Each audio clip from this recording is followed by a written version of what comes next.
20 times Fortnite was forced to remove things. The explosive goo gun has only been out for a day and it's already causing chaos. It has 200 ammo, eliminates players instantly, and the worst part is you can 5-stack them to ruin lobbies.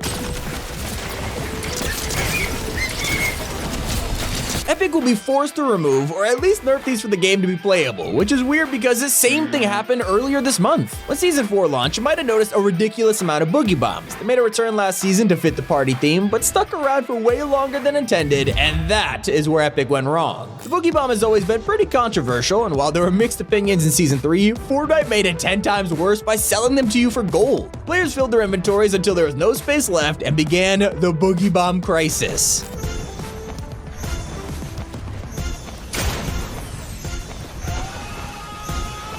Get over here!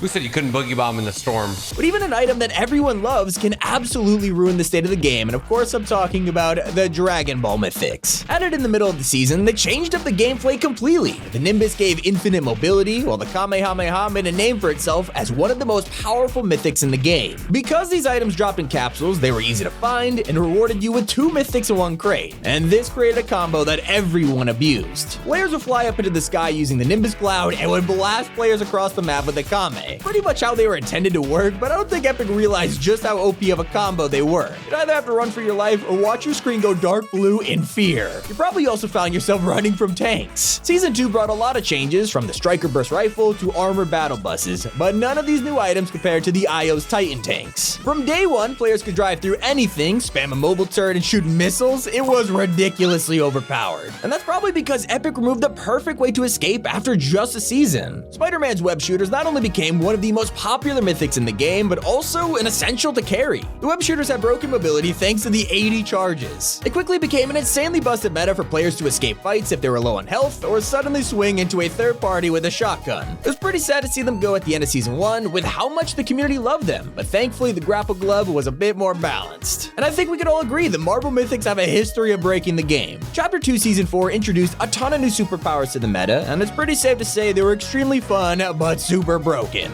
The season began with Doom's gauntlets, which were unlimited and easy to spam with, but it only got worse when Epic added Iron Man's Unibeam and Wolverine's claws. You can literally laser a player for over 150 damage through their walls, and Wolverine's mythic would rule any close range fight. While I gotta admit they were all insanely fun to use, you didn't stand much of a chance without them. But even when Fortnite was a simple VR, there are some strats that Epic was forced to fix. The pump shotgun was literally a sniper in the early days, hitting players from hundreds of meters away. Even though it was quickly fixed, the next meta had just begun. The infamous double pump was iconic and allowed you to destroy people with 2 shotguns instead of 1. But nothing was as bad as Chapter 2's most broken combo, the railgun and recon scanner. They ruled the season and literally gave players wall hacks. You could scan and find players in buildings and then just use the railgun to snipe them through the wall. While it was ridiculously OP, I think we can all admit how fun this was, but it doesn't take away from how powerful UFOs were. You could literally spam the plasma cannon with unlimited ammo, and did I mention they could revive themselves? But some players didn't even need a UFO to dominate the sky. Not only do we have to adapt to a completely submerged island in Season 3, but there's also an item combo that never got fixed. Kid was a boss on the map that actually dropped 2 mythics, his charged shotgun and shockwave launcher. They're pretty good items on their own, but when paired together, they went to the next level. Pros started using the shockwave to fly into the air, then charge the shotgun as they fell. This would make you land on an enemy and annihilate them. Not only did they never see it coming, but the fact the items always dropped together meant this combo was perfect. Even though it launched players into the sky, it will never be as busted as planes. They were introduced in Season 7, and from day 1, a lot of players loved them and a lot of people hated them. They're the first air vehicle in the game, had seats for your whole squad, and even boasted a machine gun on the front. But this is where it got ridiculous. The bullets did way too much damage, not to mention the plane could literally fly straight through builds and take out anyone inside.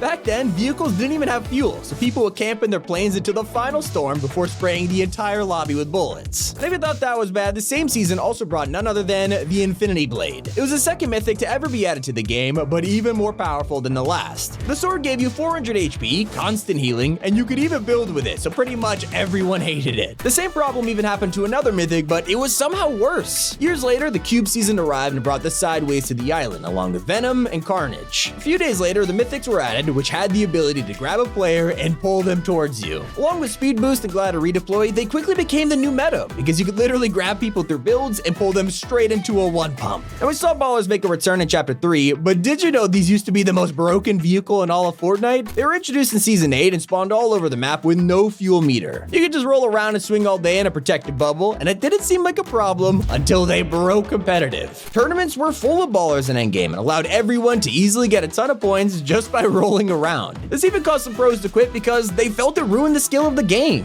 But from a bubble shield to literally being invisible, the Shadow Stones were added with Chapter 1 Season 6 and gave players the ability to turn into a ghost. You can find them at corruption sites all over the map, but there was one big problem: they would make you invisible. If you got downed while using the stone and then picked back up, you'd be invisible for the entire game. These were some of the very first glitches that actually felt like cheating. And so did the balloon meta. Thanks to the new combos, players could float around in the sky and take out anyone on the ground with a sniper, even an RPG. You could even use them to stay off the ground for the entire game, and people would just rain down fire on the final circle. And while some players chose to hide, others go for every fight. Chapter 2 Season 2 gave everyone the ability to do exactly that. This season became known for spam with a ton of SMGs, Brutus's minigun, even Midas's drum gun. If you fought against any of these, you were either shredded or wasted all your mats instantly. Speaking of spam, Chapter 2 Season 6 brought one weapon that tore the community in two. The Primal shotgun was insanely overpowered and could fire a ton of high damage shots quickly, and it was even worse if you had the mythic version from the Spire Assassin. No matter how many players tried to counter it, the shotgun stayed as the best item of the season, with many begging Epic to remove it. And it's still not as hated as one of the most deadly combos of all time. The Dub shotgun was one of the first ever exotics, and players comboed with the grappler to literally fly into enemies for free eliminations. It became even more broken when players realized you could double pump with it, because when it first came out, it had no cooldown, so you used both to absolutely dominate lobbies. Something that doesn't even need another item to become overpowered was lightsabers. They were introduced with the Star Wars event in Chapter 2 and allowed players to block bullets, dodge, even jump before striking you down. You may not think they're a problem now, but the first time they were added, they could block a ton more and deal a lot more damage. Thankfully, Epic toned them down, but it used to feel like there were multiple Infinity Blades in a single match. But flipping this on its head, right before Chapter 2, a very unexpected weapon became hated by the community. The combat shotgun arrived in Season 9 and was practically a sniper. It dealt loads of damage at any range and fired insanely fast. I mean, you didn't even need an SMG because it was so powerful. The worst part was that it was also the reason the pump shotgun got vaulted for the first time ever, which led to a ton of players hating it.